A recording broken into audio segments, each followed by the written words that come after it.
Belezinha, então. Então, vamos lá. Muito legal. Então, muito prazer a todos. Meu nome é Leonardo Fiedler e hoje eu vou falar um pouquinho para vocês sobre inteligência artificial. Esse sou eu, esse carinha da foto aí. Aqui tem o meu LinkedIn, meu e-mail também da Senior. Do lado tem um QR Code ali, se vocês quiserem escanear para me adicionar lá no LinkedIn. Fiquem à vontade. A gente pode trocar ideia, pode falar bem tranquilo, né, sobre diversos assuntos, né, carreira, coisa assim. LinkedIn é uma boa fonte, podem adicionar, tranquilo e bater um papo. Claro, eu venho em nome hoje da Senior, né, como já foi adiantado. A Senior, que é uma empresa aí de mais de 1.700 colaboradores, sede aqui em Blumenau, essa sede bem bonita, tem mais de 100 canais de distribuição pelo Brasil, já ganhou mais de 155 prêmios, ganhou agora entre as top 20 empresas de tecnologia do Brasil no Great Place to Work, uma empresa bem bacana de se trabalhar. E eu faço parte do time de pesquisa da Senior, esse é o Senior Labs, essa é a imagem lá do nosso laboratório. É um espaço colaborativo, com foco em inovação, é um local bem bacana. Lá a gente trabalha com diversas áreas de pesquisa diferentes. Eu atuo com uma delas, voltadas à inteligência artificial, mas a gente tem diversos outros segmentos. É um local bem bacana que a gente explora diversos recursos. Bom, e para começar essa palestra aqui, né, e também a gente quebrar um pouquinho esse gelo, né, para não ficar desse jeito, eu gostaria que vocês pensassem aí, se alguém quiser abrir o microfone ou digitar também, fique à vontade. Gostaria de perguntar para vocês se vocês já viram inteligência artificial, se vocês têm uma ideia do que é, se vocês de repente acham que alguma aplicação, alguma coisa usa inteligência artificial, o que vocês veem de inteligência artificial? Alguém se arriscaria a dar um passo aqui e tentar alguma coisa?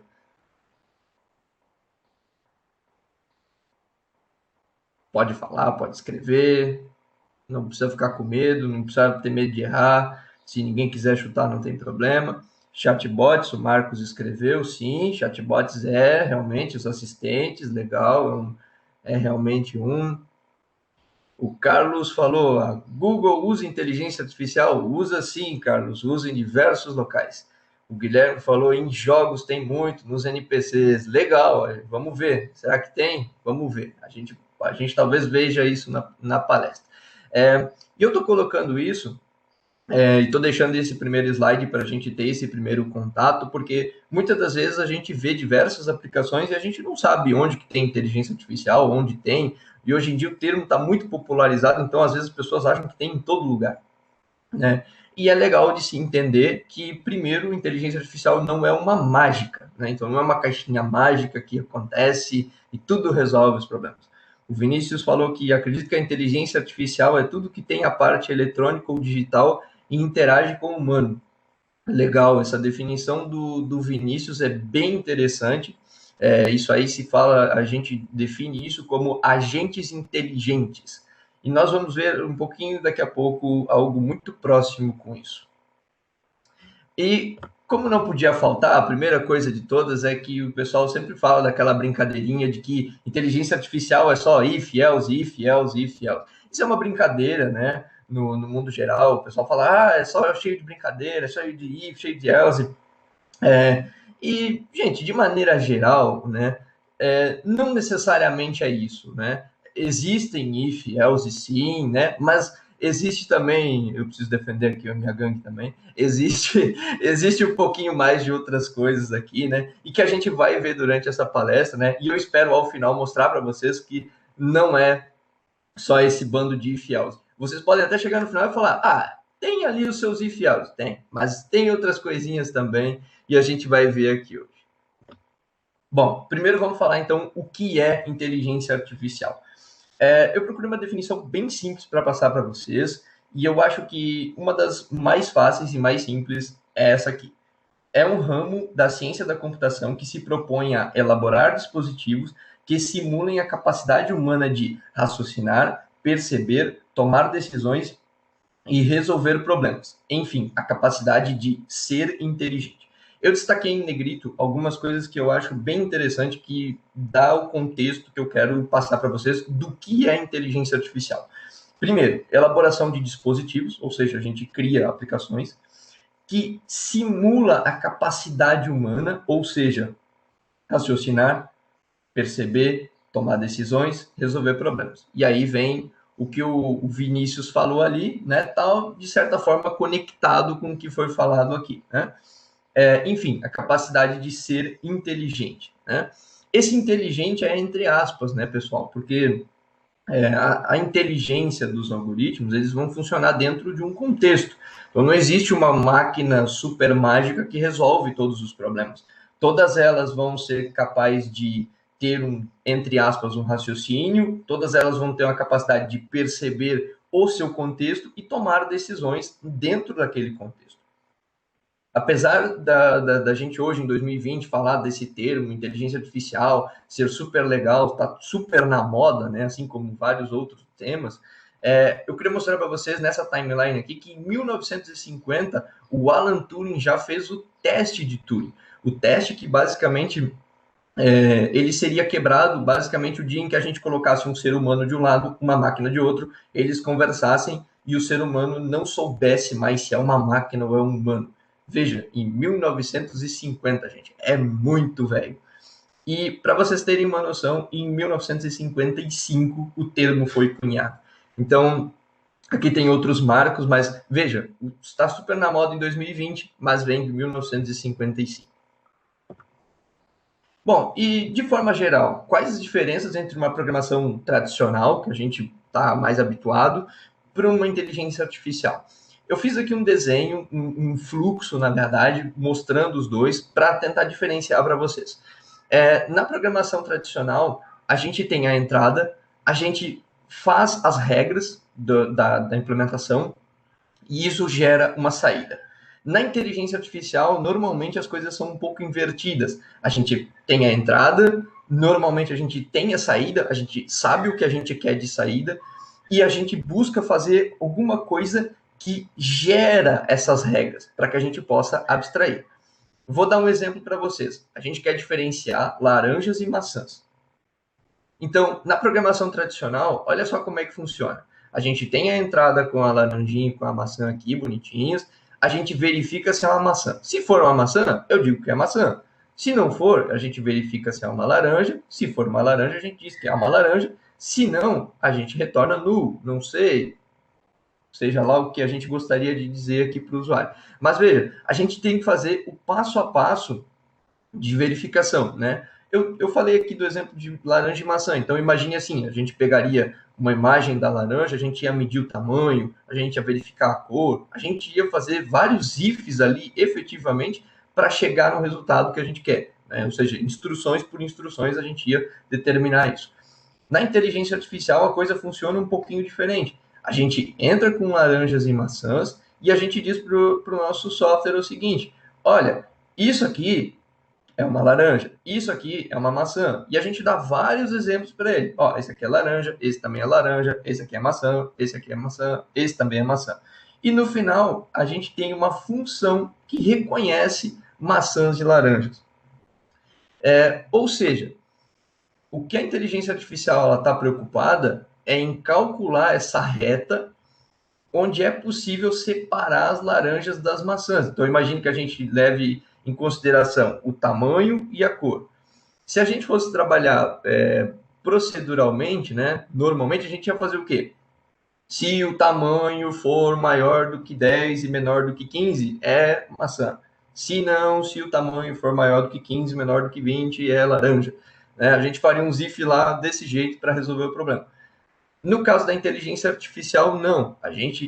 Na inteligência artificial, a gente quer gerar uma função e essa função vai ser responsável por fazer esta linha aqui que separa maçãs e laranjas. Então, a gente, no final, consegue chegar nessa reta e essa reta consegue generalizar. Essa é a palavra-chave para nós. Áreas da inteligência artificial. Essas aqui são algumas áreas, pessoal. Não tem todas aqui, botei só algumas. Então, primeiro, machine learning, então análise preditiva, deep learning, processamento de linguagem natural, a NLP, aqui tem extração de dados, tradução, autocomplete, quando o nosso celular, quando a gente está escrevendo, vai autocompletando, processamento de linguagem natural, speech, né, a fala, então, de texto para fala, de fala para texto, né, então, os nossos assistentes virtuais, expert systems, esses expert systems são sistemas que simulam a nossa capacidade humana, né, então, nós temos sistemas que eles aprendem o que a gente está fazendo, eles conseguem reproduzir isso, né? Então, imagine numa indústria, né?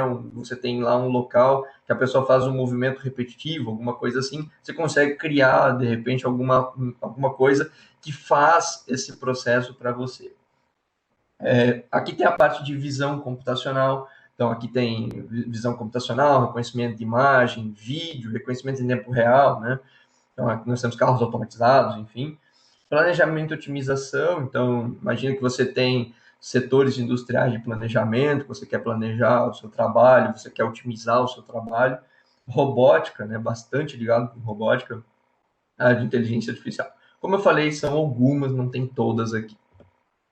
Algumas aplicações gerais da inteligência artificial. Então, reconhecimento de voz, então nós temos as nossas assistentes, a da Google, a da Apple, enfim. Detecção. Aqui na imagem tem detecção de pessoas, de post, de status, mas, por exemplo, quando você vai tirar uma foto lá no seu Instagram para postar no Stories, você abre lá, tem os filtros. Para fazer o filtro, precisa ter a detecção da sua face, então também usa, né? Sistemas de recomendação, né? No Facebook, no Instagram, nas nossas redes sociais. O que você vai fazer todo o conteúdo que a gente vê, ele é baseado nas nossas interações, no YouTube também, né? Então, à medida que a gente curte um vídeo, que a gente curte uma foto, que a gente segue uma pessoa, né? A gente começa a ver conteúdos daquela pessoa, a gente consegue... você curte um vídeo de culinária, começa a aparecer vídeos de culinária, por quê? Porque é um sistema de recomendação, né? Então, esse sistema de recomendação também usa inteligência artificial. Aplicação em games, né? Eu trouxe esse slide aqui especificamente porque games é bastante usado em inteligência artificial, né? Por exemplo, aqui no GIFzinho que está passando, no vídeo, vocês conseguem ver que basicamente o personagem segue o mouse. Então, imagine um jogo MOBA, por exemplo, um jogo de ação, você vai clicando e o seu personagem consegue fazer um caminho mínimo para chegar até lá, né? Então, veja que é um joguinho de ação 2D, né? Então, ele vai seguindo o mouse, né? Além disso, você tem a geração dos NPCs, então, com agentes inteligentes, né? Esses agentes inteligentes, eles são capazes de perceber e ser reativo ao ambiente, né? Então, você pode pensar, por exemplo, em alguns jogos por exemplo, GTA, você vai lá, fala com um NPC, o NPC te responde, né? Você acontece alguma coisa no cenário que muda, ele reage àquilo, né? Tá tendo um incêndio, ele corre, né? Enfim, você tem essas reações, né? E nesse caso aqui, o caminho mais curto até o jogador chama-se A-Star, o nome desse algoritmo, a estrela, né? Que ele monta esse caminho mínimo. Além disso, a gente tem árvores de decisão e algoritmos genéticos que fazem com que principalmente os jogos não fiquem monótonos e repetitivos, né? Então, a gente vê diversos jogos que dá a impressão de que o jogo é sempre mutante, né? Toda vez que a gente joga ele é um novo jogo, vamos dizer assim. Isso acontece por causa dessa árvore de decisão dos algoritmos genéticos, que é possível a gente gerar, né? E aí dá essa ideia de que o jogo tem sempre uma noção diferente. Aplicação aqui em outras áreas, né, pessoal? Eu trouxe algumas, existem muitas outras, né? Então, uma delas é a medicina, então a detecção de câncer e outras doenças, né? Bastante forte nessa parte.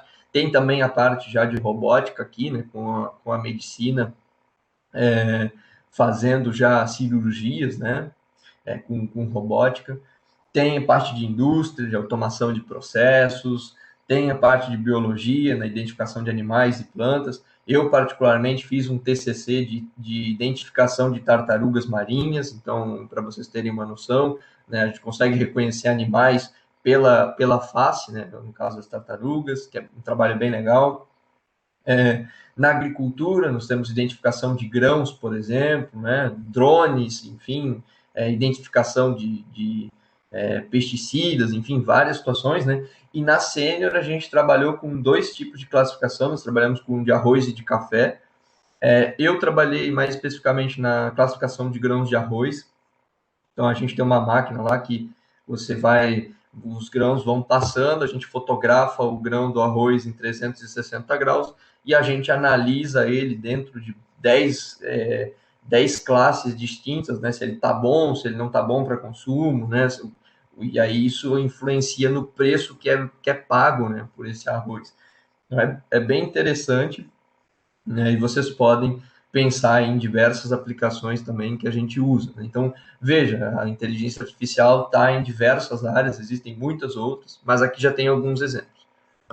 Falando um pouquinho da Sênior também, de alguns outros projetos lá do nosso time de pesquisa, né? Esses projetos são feitos no time de pesquisa, né? Boa parte deles nascem lá. Então, esse aqui é um de reconhecimento de documentos, também foi feito lá no nosso time de pesquisa. É um projeto de OCR, de reconhecimento de caractere óptico.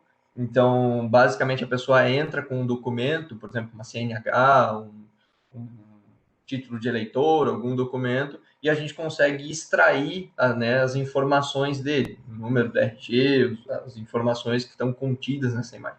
Então, imagine isso, por exemplo, para uma fintech, né? Você quer se cadastrar num banco, ele pede seus documentos.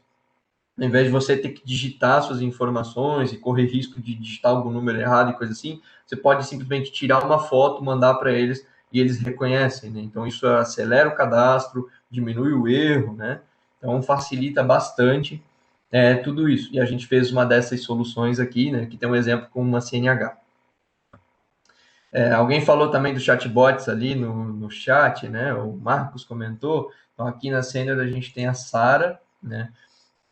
Então, esse aqui é um exemplo, ó, ele vai falando com o chat, né? Então, o chat vai falar que tem que se cadastrar com ele, né? A Sara funciona tanto no WhatsApp como também no navegador, né? Então, a gente consegue perguntar diversas coisas para a Sara. A gente quer, por exemplo, eu quero saber quanto tempo eu tenho de férias, eu preciso abrir um chamado, eu quero saber o meu olerite, enfim, diversas coisas da sênior a gente consegue perguntar ali para ela, né? Então, imagine isso num cenário que você pode colocar numa festa, você pode colocar num evento, você pode colocar em diversos locais, né? Em que você pergunta as coisas para o bot lê a sua frase, entende, né, a sua frase e consegue te dar respostas em cima disso, né? Então, esse bot, a Sara, também foi iniciado lá na pesquisa, né? Hoje em dia ele já está bem avançado e já está integrado, né? Então, agora ele vai perguntar, ó, vai começar a perguntar de saldo de férias. Olha lá, aí ele perguntou, vamos ver. Demora um pouquinho, porque tem que ir lá consultar. Ó, falando que ele tinha 30 dias no período e 10 dias no outro período. Ele gostaria de ver o olerite dele, ele vai mandar a imagem do olerite. Isso aqui, pessoal, é bem bacana, né? Pensem nisso em diversas outras situações do dia a dia de vocês, né? Que vocês podem ver, aplicar isso, né? Então, o olerite. Então, imagine isso aqui em lojas, né? Você pode. Hoje a gente já tem muitos e-commerces, né? Então, imagina você pode entrar lá e já perguntar para o bot. Tem um bot que já faz uma primeira pergunta, já tira um pouco, né, dessa parte. Ó. E aqui até ele sai no final, né? Então ele pode sair. E é bem bacana, né? Tudo isso aqui. Bom, como nem tudo são flores, né? Eu estou aqui para falar também das limitações e problemas da área de inteligência artificial. Porque sim, gente, nenhuma área é flores, nenhuma área é tudo lindo, bonito, maravilhoso, né? A realidade é que todas as áreas têm seus problemas. E bom, qual que são alguns dos problemas? Um deles é o processamento cada vez mais custoso para rodar em máquina local. O que acontece, gente? Esses modelos que a gente executa, principalmente em deep learning ali, que é a aprendizagem profundo, eles demandam basicamente de um processamento agressivo. onde a gente precisa ter, às vezes, milhões de imagens para você poder chegar no resultado, né? Por exemplo, vou citar o exemplo da classificação de grãos de arroz. Nós tínhamos aí mais de 4.000 imagens só para treinamento. Então e assim, é um número baixo ainda, perto do todo de modelos normais, né, entre aspas, tipo carros autônomos e coisas assim que o pessoal vai usar. Então, fazer isso numa máquina local demora dias ou até meses, gente. Imagina você botar um negócio para rodar que você vai ficar esperando meses para você ter o resultado se deu certo ou não deu. Então é complicado, né? Então a gente precisa executar na nuvem. Então tem um pessoal aqui, inclusive um colega da Senior, que vai aqui vir falar sobre serverless e cloud computing. Então é bem bacana, né, vocês darem uma olhada lá, porque a gente já tem diversos provedores que estão, né, já no mercado fazendo isso aqui. Então é bem bacana. O segundo item, questão do uso de dados e imagem de pessoas, privacidade. Gente, isso aqui é uma coisa séria, tá? Redes sociais e coisas assim, né? A gente tem que tomar muito cuidado, porque usar os dados de pessoas, né, principalmente as imagens, né, você pode estar tendo problema sério, né? Imagina você usar informações das pessoas para determinar alguma coisa, né? E isso ser ligado de repente com política, com alguma coisa, né, que é sensível, vamos dizer assim, à população, né? Então tem que tomar bastante cuidado nisso aqui, né? Existem várias discussões sobre questão de uso de dados, né? Questão de ética e viés nos dados, né? O famoso bias, né? Então, questão de ética, né? Você saber usar da forma correta, viés nos Desculpa, dados, só, sim, desculpa interromper, só para lembrar que a gente tem mais 5 minutinhos, beleza? belezinha, nós já vamos acabar aqui, belezinha. Beleza, obrigadão. Valeu. Questão de viés nos dados, né, pessoal? Então, imagine assim, você faz um algoritmo de detecção facial, ele tem que funcionar para todas as pessoas. Não pode funcionar só para um tipo de pessoa, né? Tem que funcionar para todos. E para funcionar para todos, você precisa que o seu conjunto de dados seja o mais diverso possível, né? Contenha todas as situações, ou a grande maioria das situações, para você tá sempre bem interessado em resolver isso. Então, tem um pessoal que vai falar sobre ciência de dados também, aqui numa das palestras, se vocês quiserem ver, vão falar bastante sobre essa questão dos dados. E aqui eu botei dois últimos temas que eles estão bem na moda, né, que é a combate à desinformação e a detecção de deepfake, né, porque a deepfake foi feito com inteligência artificial e agora existem prêmios aí até milionários para quem conseguir detectar a deepfake, né? Então, são problemas bem latentes. Eu não vou me estender mais muito, porque eu também quero interagir um pouquinho aqui, usar esses minutos finais para interagir. Eu só quero deixar uma última mensagem para vocês, que eu até coloquei lá na descrição da minha palestra, que é de um livro chamado Artificial Intelligence: A Modern Approach. É um livro que eu curto pra caramba, é um dos livros, assim, na minha opinião, um dos pilares da inteligência artificial, para quem quiser entrar nesse mundo.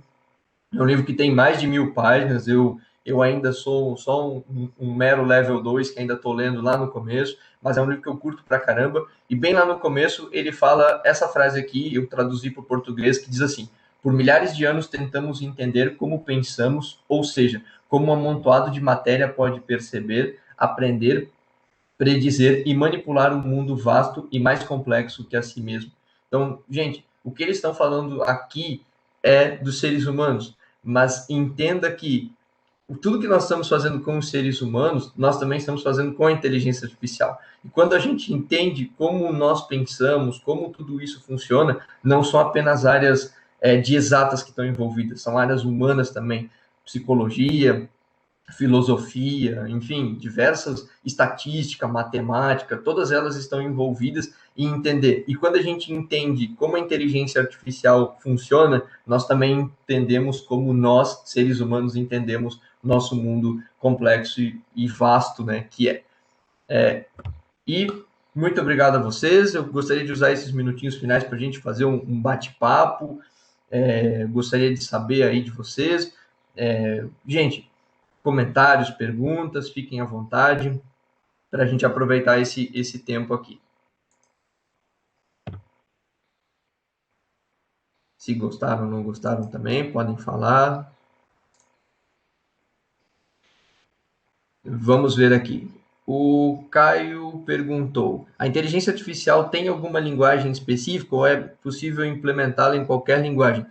Caio, é possível implementá-la em qualquer linguagem, tá?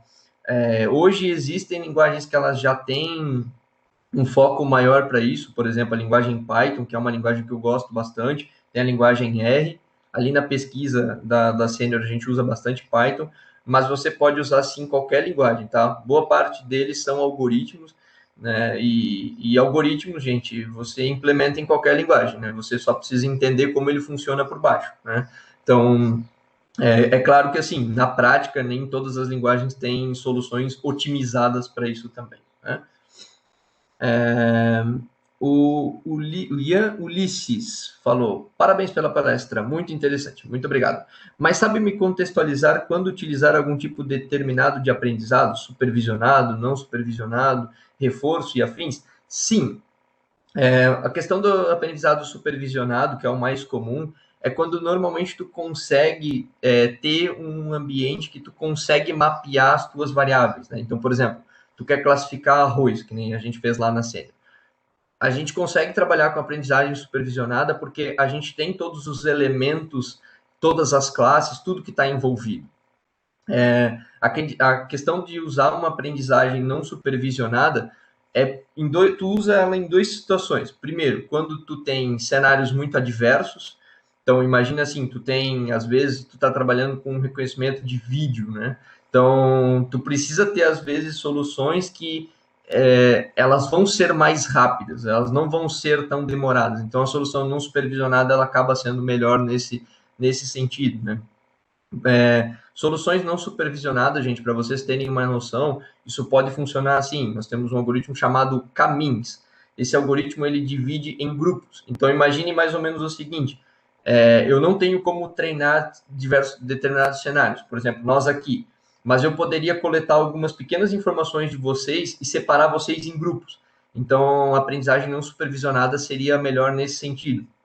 Eu não preciso ver a informação, não precisaria aprender sobre vocês, né? Eu poderia simplesmente chegar aqui e perguntar: qual a escolaridade de vocês?